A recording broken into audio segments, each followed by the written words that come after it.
सब गोटे के प्रणाम। हम मंजू झा मैथिली मेडिटेशन में एगो फेर सबके स्वागत करे छी।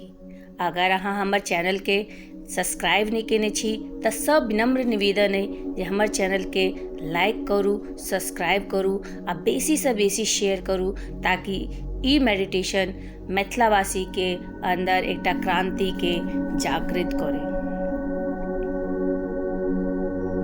तऽ मेडिटेशन शुरू करी।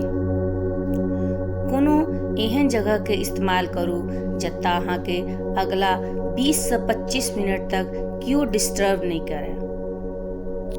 आराम से बैस जाओ। यदि अहाँ चाही तऽ लेटो क ई ध्यान क सकै छी, लेकिन संभव हुए तऽ बैस क अपन कमर के एकदम सीधा क बैसऽ के कोशिश करी। एकटा गहरा सांस अंदर और धीरे से बाहर। अपन आँख के दीवार पर एकटा पॉइंट पर केंद्रित करू, ओकरा देखऽ के प्रयास करू। जेना जेना अहाँ ओहि बिंदु के देख रहल छी तेना तेना अहाँ के मन एकदम एकाग्र भऽ रहल अछि। एकटा और गहरा सांस अंदर और अपन शरीर के ढीला छोड़ैत, रिलैक्स करैत सांस बाहर।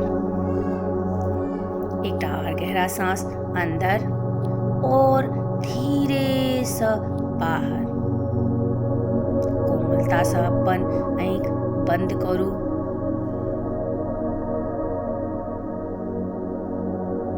मित्रगण, अगर हमर सबके इष्ट मजबूत होइ छै तऽ अनिष्ट हमर सबके किछ नहीं बिगाड़ सकै छै।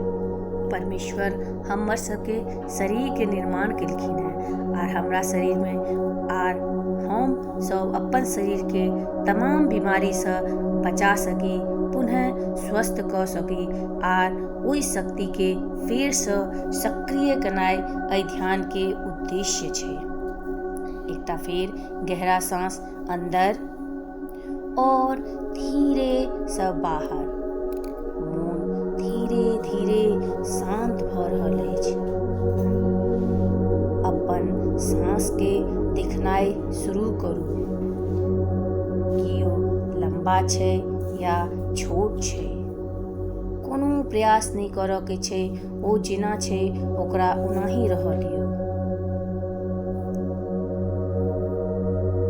आप अपन चेतना के अपन रूट चक्र पर लऽ जाओ। जेना बरगद के पेड़ से रूट निकले छै, ओनाही अहाँ के कल्पना से बहुत सारा रूट्स निकल रहल है और ओ धरती के अंदर बहुत गहरा तक प्रवेश क चुकल है। अपन कल्पना शक्ति के उपयोग करू मित्रगण। ई ग्राउंडिंग तकनीकी छै। एहि के सहारे सबटा नेगेटिविटी, नकारात्मक ऊर्जा हमेशा हमेशा के लिए हमर शरीर से निकल कर धरती के अंदर प्रविष्ट क जेतै। अपन ग्राउंडिंग के आर गहरा करैत, डीप करैत धरती के केंद्र तक पहुंच जाओ। आब अहाँ मजबूती के साथ धरती से जुड़ चुकल छी। एकटा और गहरा सांस अंदर और धीरे से बाहर। आब अहाँ कल्पना करू जे अहाँ चेतना के रूप, अवेयरनेस के रूप में कतौ आ जा सकै छी। अपन रूट चक्र में जाओ। महसूस करू कि उत्तर नकारात्मक ऊर्जा, नेगेटिविटी एनर्जी के कल्पना करू कि जे धरती के अंदर हीलिंग पावर छै, जे प्योर एनर्जी छै, वो ऊर्जा अहाँ के पास ग्राउंडिंग के सहारे धीरे धीरे ऊपर आबि रहल अछि और अहाँ के मूलाधार चक्र में प्रवेश कर रहल है। मूलाधार चक्र ऊर्जा से परिपूर्ण भऽ रहल अछि। एतऽ मौजूद एकटा कोशिका ओहि दिव्य ऊर्जा के पी रहल अछि, अपना अंदर समाहित कर रहल अछि। समय के साथ जे किछु नकारात्मक ऊर्जा जे किछ तनाव, जे किछ नेगेटिव एनर्जी एतऽ एकत्रित भेल छै ओ सबटा नष्ट भऽ रहल छै। ओ ओही तरहसँ ग्राउंडिंग कोड के सहारे हमेशा के लेल ओतऽ प्रवेश भऽ रहल छै, नष्ट भऽ रहल छै। ऊर्जा के ई आदान प्रदान चलि रहल छै। आब अहाँ कल्पना करी कि एही ग्राउंडिंग कोड के सहारे अहाँ धीरे धीरे धरती के अंदर अपन सूक्ष्म शरीर के सहारे प्रवेश कर रहल छी। धीरे धीरे अहाँ धरती के नीचा जा रहल छी, आर नीचा, आर नीचा।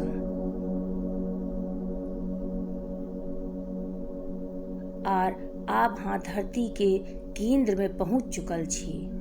देखियो उत्तः मौजूद ऊर्जा या मदर अर्थ धरती माँ बिल्कुल अनोखा रूप में छथिन। जे किछ नकारात्मक सोच, टेंशन हमरा शरीर के अंदर छै ओ अपना अंदर खींच रहल छथिन।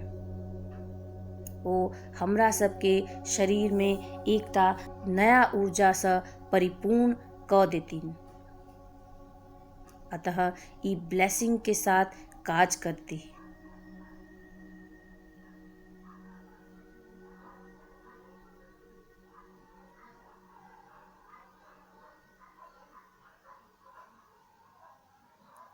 धरती माँ बिल्कुल अनोखा रूप में जे किछ हमरा सबके अंदर नकारात्मक सोच, टेंशन हमरा शरीर के अंदर छै ओकरा अपना अंदर खींच क हमरा सबके शरीर में नया सजीव ऊर्जा से परिपूर्ण क देती।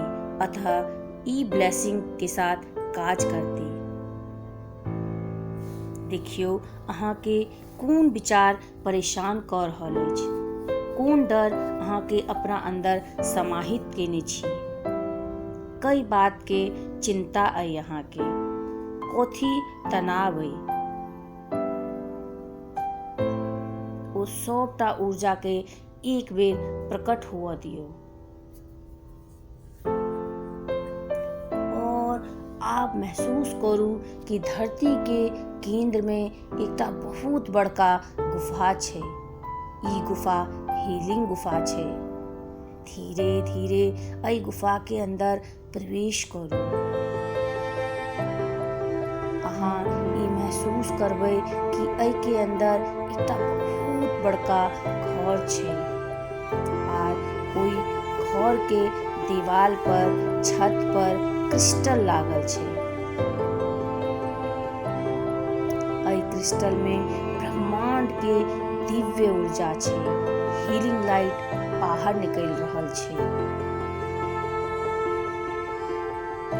हम सब अपन विचार से, भावना से, जीवन के कड़वा अनुभव से अपना अंदर जे नकारात्मक ऊर्जा इकट्ठा केने छी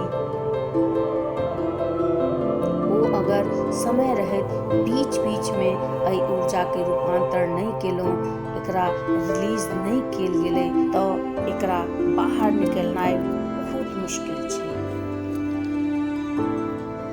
आर ई हमरा शरीर के अंदर बीमारी के पैदा करतै। आर ई भावनात्मक रूप से हमरा सबके बहुत कमजोर कर देतै। Allow this light to enter your body. ये दिव्य प्रकाश अहाँ के पूरा शरीर में प्रवेश कर रहल है। अहाँ के नहला रहल अछि। अहाँ के एक एकटा कोशिका दिव्य ऊर्जा में प्रवेश भऽ रहल अछि। महसूस करू कि शरीर में कोन तनाव अइ, कोन डर अइ, की तकलीफ अछि।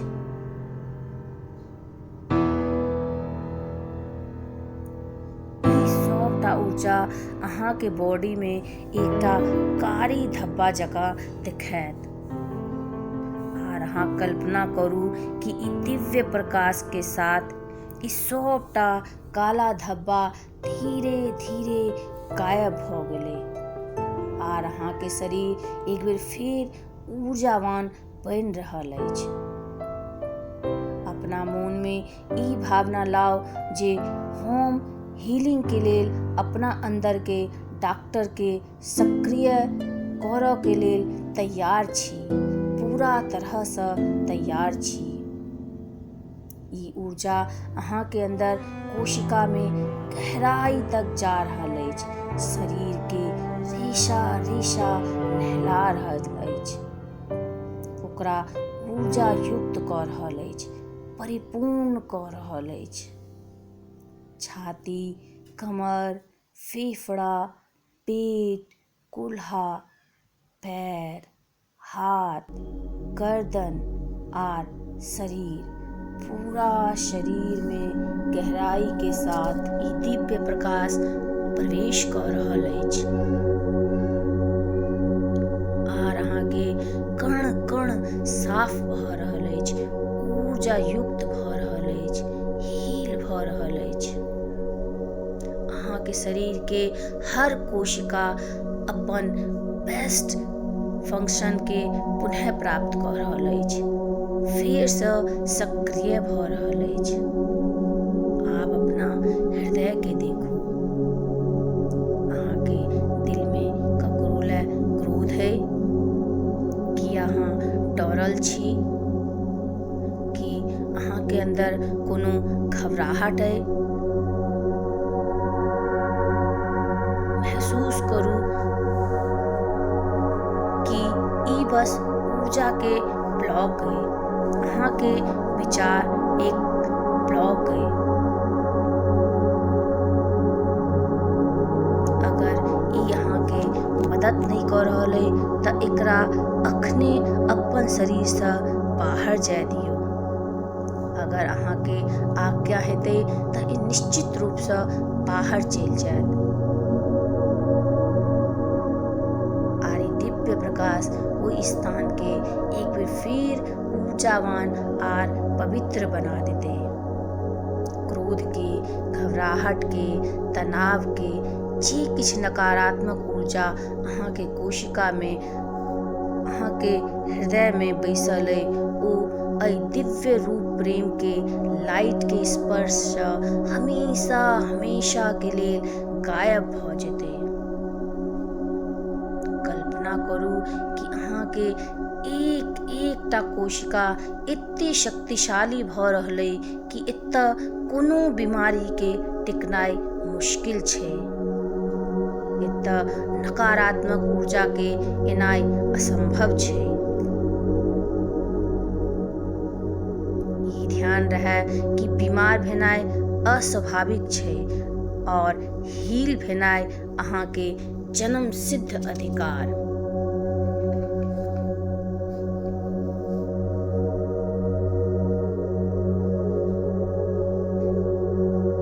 ई सब स्वाभाविक छै, आसान छै। अई सत्य के एक बेर पुनः याद करू, हम ब्रह्मांड के अथाह शक्ति के वाहक छी। कोनो रोग, कोनो बीमारी हमरा छू तक नहीं सकैया। हमर सबटा तकलीफ, सबटा बीमारी स्वयंतः गायब भ रहल अछि, दूर भ रहल अछि। आर हमर एक एकटा कोशिका शक्ति से, ऊर्जा से पूरा तरह से लवरेज भ रहल अछि। I am whole and completely, and I can heal my body anytime, anywhere. My cells are becoming energetic, healthy and powerful. अई डिवाइस लाइट के लेल परमेश्वर या जय शक्ति के अहाँ मानै छी ओकरा धन्यवाद दियौ। मदर अर्थ के धन्यवाद दियौ, कियाक एतऽ अहाँ बहुत सारा नेगेटिव एनर्जी के दबेलियै या, क्लीन केलियै या, ओकरा रिलीज केलियै या। ताहि दुआरे मदर अर्थ के धन्यवाद करू। दिल में ग्रेटिट्यूड के महसूस करैत ई वक्त छै एक बेर फिर से वापस आवा के।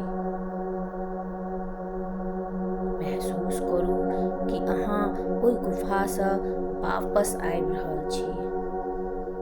अपन हाथ के जोड़ैत ओकरा धन्यवाद दैत अपन चेहरा पर एकटा स्माइल राखैत नॉर्मल सांस लैत और धीरे धीरे आब अहाँ धरती के ऊपर आबि रहल छी।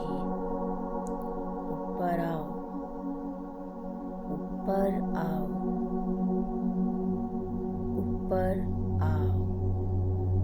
और आब अहाँ वापिस अपन शरीर में प्रवेश के लिए महसूस करू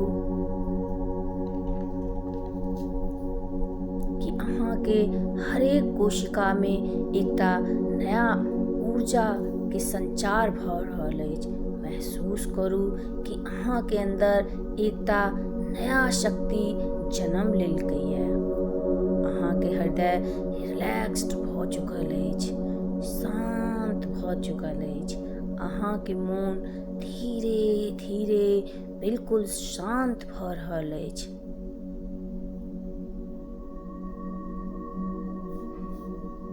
एक बेर फिर अपना मन में ई भावना लाओ,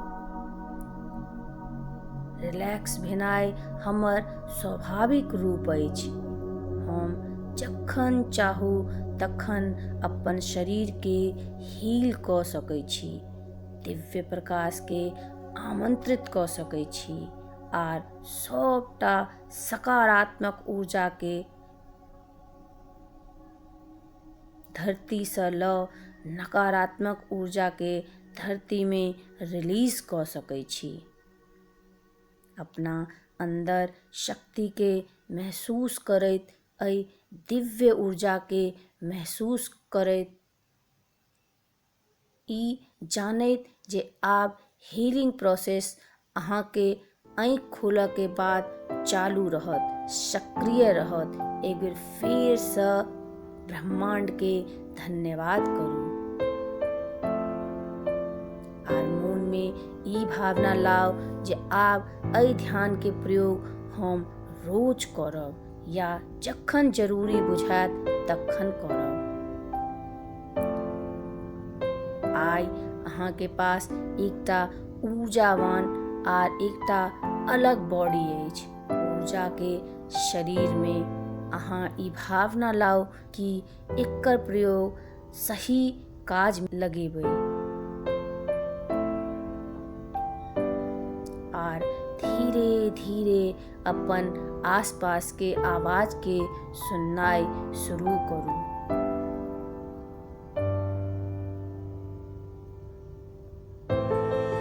अपन चेतना के ओहि पर लाओ जे अहाँ कतऽ बैसल छी या कतऽ सुतल छी। दुनू हाथ के अपन आँख पर राखैत अइ भावना के कि अहाँ केहन महसूस के लिए ओकरा कमेंट बॉक्स में जरूर लिखू ताकि ई दूसरों के मदद कर सके।